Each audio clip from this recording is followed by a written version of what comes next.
Ladies and gents, welcome back. The rivalry between the federal government and the provinces is escalating, especially out west and in the prairie provinces, with David Lametti threatening to rescind the 1930s natural resource transfer agreements.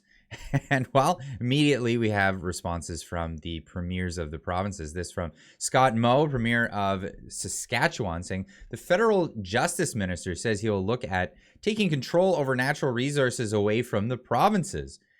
This is an outrageous statement. Here is my response below. These dangerous and divisive comments from the federal justice minister are a threat to the unity of our country. The federal justice minister says he will look at rescinding the 1930s natural resource transfer agreements that gave control over natural resources to Saskatchewan, Alberta, and Manitoba. This is an outrageous and ill-informed comment, as those agreements and provinces' control over natural resources have been entrenched in the Canadian Constitution since 1930. Now, this is, of course, the same justice minister when questioned about what the legal actions they were doing for the Emergencies Act on Canadian citizens and people's property rights, had this to say. Well, look, we'll obviously tailor the provisions so that it could withstand a court challenge. You don't have an absolute right to own private property in Canada. There are steps that are taken when expropriations happen at whatever level of government, and we'll be sure to stay with. Yeah, so we don't have an absolute right to private property in Canada, is the opinion of the Justice Minister in Canada. On what basis does the federal Justice Minister think he has the authority to unilaterally strip Saskatchewan and the other Western provinces of their constitutional authority over our natural resources? Saskatchewan has always had reason to be concerned about this federal government's agenda to infringe on provincial jurisdiction and autonomy. We will be relentless in defending our jurisdiction and autonomy. The Prime Minister needs to immediately tell his Justice Minister he has no business even speculating about rescinding Western provinces' constitutional authority to control our natural resources. Now, we have seen in the past with this federal government stepping over their bounds when it came to environmental regulation, going on farmers' individual private land, and the provincial minister premier had to step in that case as well. This coming from Rebel News. In the 1930s, Ottawa transferred control over land and natural resources to the Alberta, Saskatchewan, and Manitoba. But Grand Chief Brian Hardlot of the of Prince Albert Grand Council told Lametti the agreements impact treaty rights. Hardlot expressed concern with Saskatchewan First Act, which reaffirms provincial jurisdiction over the development of natural resources. So this is a case that we have the Indigenous bands having concerns over, the rights to these lands. It's to do with Indian natural resources, he said, alongside the delegation of a dozen chiefs and proxies who addressed Lametti at the Assembly of First Nations Special Chiefs Assembly on April 5th. That's a mouthful. Alberta also adopted the Alberta Sovereignty with United Canada Act. That, again, is also a mouthful. So most people just call it the Alberta Sovereignty Act, which Alberta chiefs contend is a blatant disregard of the treaty rights and their access to lands without restrictions. Lametti commented he would not take an uncontroversial course of action. The federal justice minister said he will look at rescinding the 1930s natural resource transfer agreement. They gave control over natural resources to Saskatchewan, Alberta, and Manitoba, reads a statement by Saskatchewan Premier Scott Moe. He accused Lametti of spewing outrageous and ill-informed comment on agreements entrenched in the Canadian Constitution. Now, Danielle Smith, also the Premier of Alberta, weighing in on this. I just received word that the federal justice minister may attempt to rescind the 1930 natural resource transfer agreement with the Prairie provinces. This would pose an unprecedented risk to national unity in Alberta, and Alberta condemns this federal threat in the strongest possible terms.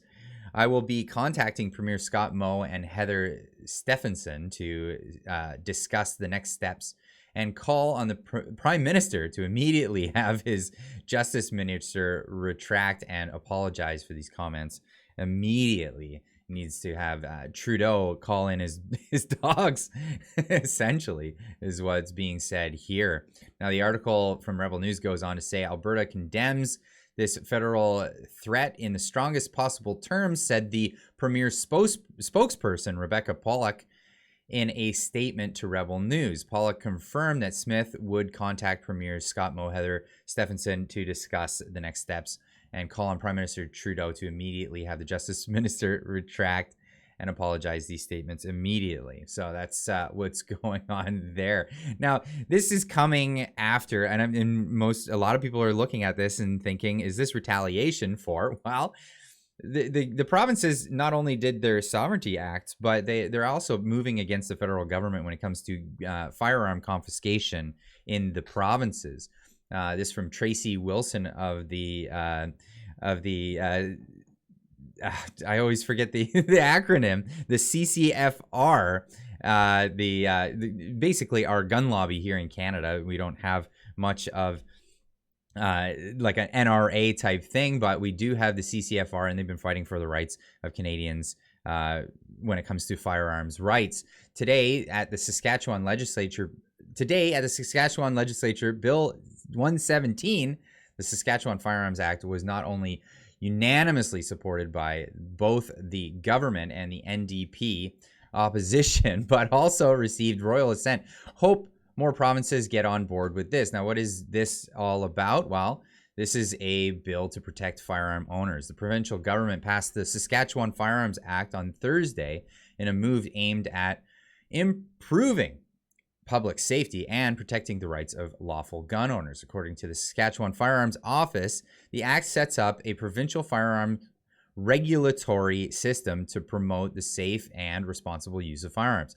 The act will also take steps to minimize the impact of federal gun bans on lawful gun owners by establishing licensing agreements for seizure agents involved in firearms expropriation. The ministry said the legislation would also require and oversee fair compensation if any guns are seized and require forensic and ballistic testings of any seized guns. In an interview with John Gormley on Thursday, Premier Scott Moe said the legislation is primarily a response to gun laws from Ottawa. So this is the thing. There's actual, the provinces are stepping in and saying, enough is enough. This federal government is stepping over. I mean, is habitually overreaching. This is the nature of the Trudeau government, and these are the responses. Scott Moe also putting this one out there on Twitter, saying the Saskatchewan Firearms Act will protect the rights of law-abiding gun owners in our province. Yesterday, it passed second reading in the legislature with the full support of both Saskatchewan Party, NDP, and NDP MLAs in the province. And this is where we're at here. Now, it's insane, the overreach, again, like I said, from the federal government, and people are pointing this out. Absolutely. Paul Mitchell taking to Twitter to say Alberta and Saskatchewan have been targeted by the federal government.